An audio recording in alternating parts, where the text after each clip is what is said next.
Bonjour et bienvenue. Aujourd'hui, on va traiter de corriger l'exercice numéro 4 de l'examen national 2015 session de rattrapage sur la probabilité branche sciences expérimentales.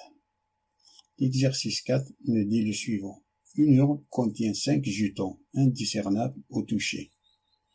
2 jetons blancs, 2 verts et un rouge qu'on a schématisé ici. 2 jetons blancs, 2 jetons verts, un jeton rouge. On tire au hasard successivement et avec remise 3 jetons de l'urne. Ça, c'est une expérience aléatoire, car le résultat dépend de hasard et dont les résultats possibles sont connus. Quand vous trouvez dans un exercice le mot successif, il faut immédiatement penser aux arrangements. Attention, l'ordre est important.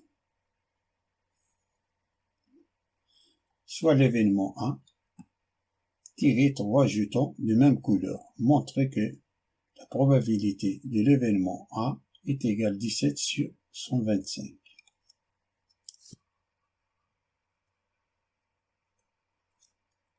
Soit oméga, l'univers de probabilité de cette expérience aléatoire. Chaque tirage est un arrangement avec répétition de 3 jetons choisis parmi 5. Donc, cardinal de oméga est égal à 5 à la puissance 3.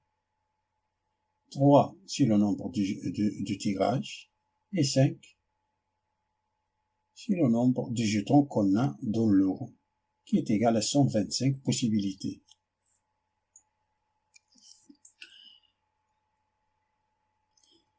L'événement A est défini par l'expression tirer 3 jetons de même couleur. C'est-à-dire, on va tirer 3 jetons blancs, ou 3 jetons verts, ou 3 jetons rouges. Ensuite, on a tirage successif et avec remise. C'est-à-dire, on tire un jeton, on regarde sa couleur, son couleur, et on le remet dans l'urne. Le mot ou se traduit algébriquement par l'addition. On a cardinal de A, c'est 2 à la puissance 3, car on a, c'est le jeton blanc, car on a 2 jetons dans l'urne, et le tirage de 3. Plus 2 à la puissance 3, 2 jetons verts qu'on a dans l'urne, on a tiré 3 jetons verts, plus 1 à la puissance 3, on a un jeton rouge dans l'urne, on a tiré 3 jetons rouges. Ça est égal à 17 possibilités. Comme les jetons sont indiscernables, d'après l'énoncé sont indiscernables au toucher, signifie que chaque jeton a la même chance que les autres d'être tiré, ce qui fait qu'on est dans un cas d'équiprobabilité. Nous appliquons la loi de Laplace qui nous dit que la probabilité de l'événement A est égale au nombre de cas favorables divisé par le nombre de cas possibles. Ça, c'est le nombre de cas favorables, ça, c'est le nombre de cas possibles, qui est égal, car probabilité est égale à 17 sur 125.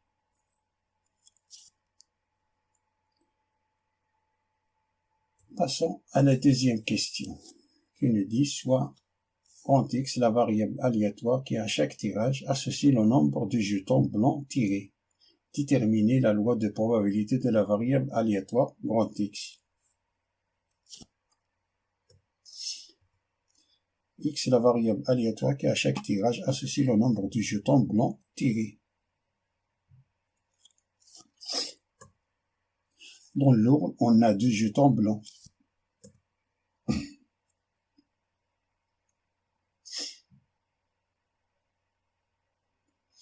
La valeur de X, c'est le numéro de jetons blancs tirés. Le tirage est de 3 jetons, tire successivement 3 jetons, tirer 3 jetons non blancs, alors la valeur de x c'est 0. Peut tirer un jeton blanc et 2 jetons non blancs, la valeur de x c'est 1. Peut tirer 2 jetons blancs, un jeton non blanc, la valeur de x c'est 2. Peut tirer 3 jetons blancs, alors la valeur de x c'est 3. On ne peut pas tirer 4 jetons blancs. Le tirage est de 3 jetons. On ne peut pas continuer. C'est le maximum. Alors, la valeur de x, c'est 0, 1, 2 et 3. Alors, x oméga, c'est 0, 1, 2 et 3. On trace le tableau de la loi de probabilité. On rappelle que sommation de P de x est égale à 1. Ça, c'est le tableau de la loi de probabilité. On va calculer P de x0, P de x1, P de x2, P de x3. Justification.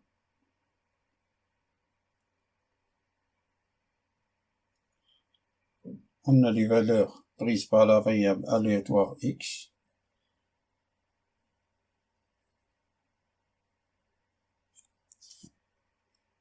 Le tirage est de 3 jetons. Alors on a 3 cases. On a 3 places.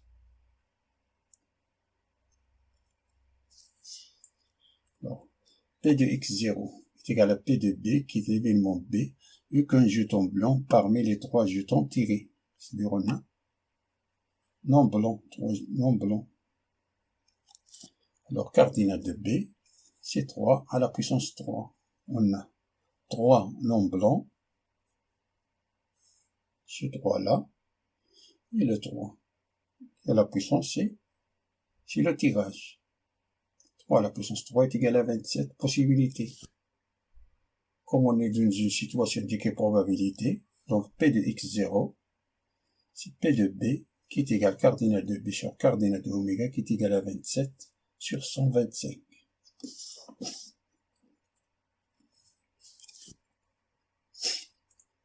P de x1, c'est P de c, l'événement c, un jeton blanc parmi les 3 jetons tirés.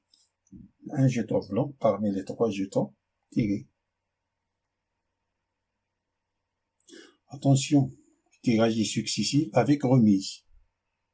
Donc l'ordre est important. Peut être non blanc, blanc, non blanc. Peut être non blanc, non blanc, blanc. On a la cardinale de C. C'est 2. Ça, c'est le coefficient d'ordre. Ça, c'est 2 à la puissance 1.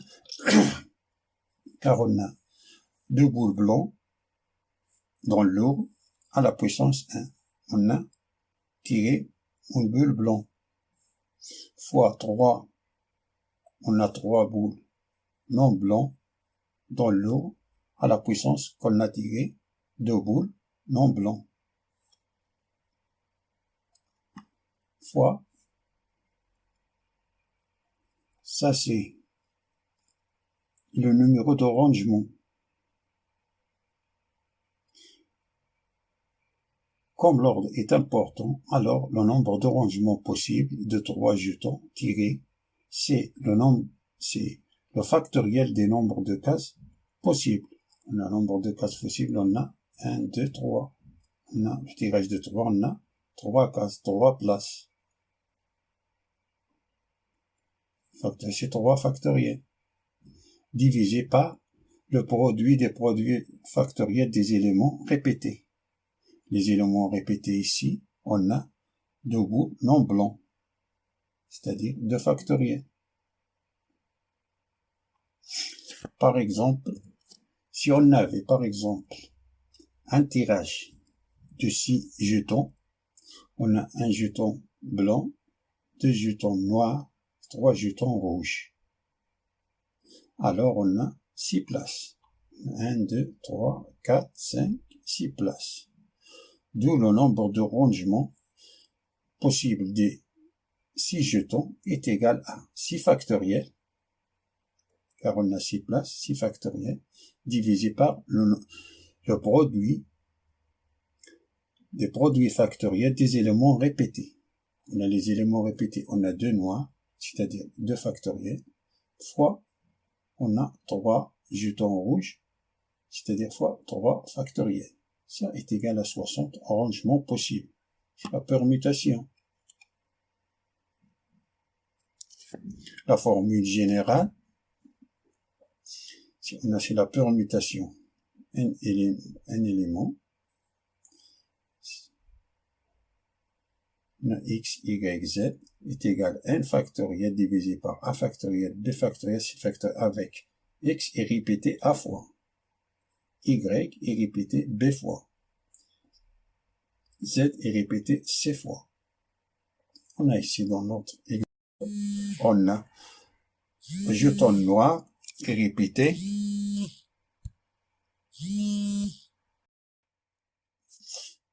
on a le jeton noir est répété 2 fois. Le jeton rouge est répété 3 fois. Appliquons cette formule-là pour calculer le rangement possible. Donc on a cardinal de C, si le rangement possible c'est 3 factoriel, nombre de places qu'on a c'est 3 factoriel, divisé par nombre de jetons répétés, on a 2 factoriel, qui est égal à 54 possibilités. Donc, P de x est égal à 1, est égal à P de C, qui est égal à cardinal de C sur cardinal de oméga, qui est égal à 54 sur 125.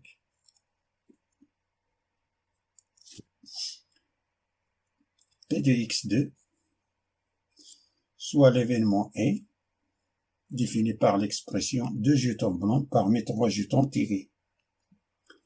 On a le même. Cardinal de E, on a 3 places de 3 factoriel divisé par nombre de jetons répétés, on a 2 jetons répétés de factoriel. Ça c'est le nombre de rangements. Ça c'est le nombre de rangements possible. Fois, on a 2 jetons blancs, c'est-à-dire dans l'urne on a 2 à la puissance 2. 2 c'est le nombre de tirages blancs qu'on a tiré, c'est 2 à la puissance 2 fois 3 jetons non blancs qu'on a dans l'urne à la puissance 1. Ça est égal à 3 fois, ça c'est 3, fois 12, ça c'est 12, c'est égal à 36 possibilités. Comme on est dans une situation de probabilité, donc P de x2 est égal à P de E qui est égal à cardinal de C sur cardinal de oméga qui est égal à 36 sur 125.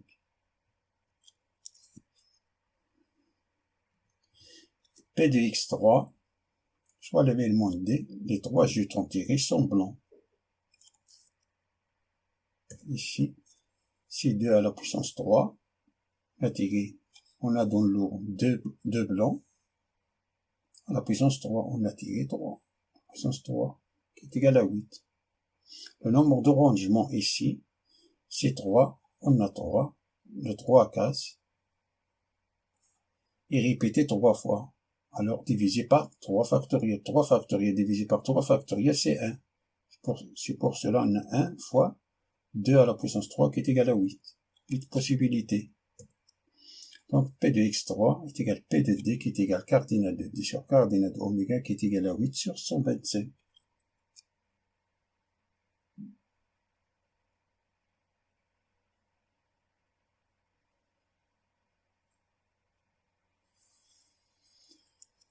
Merci pour voir cette vidéo et à bientôt.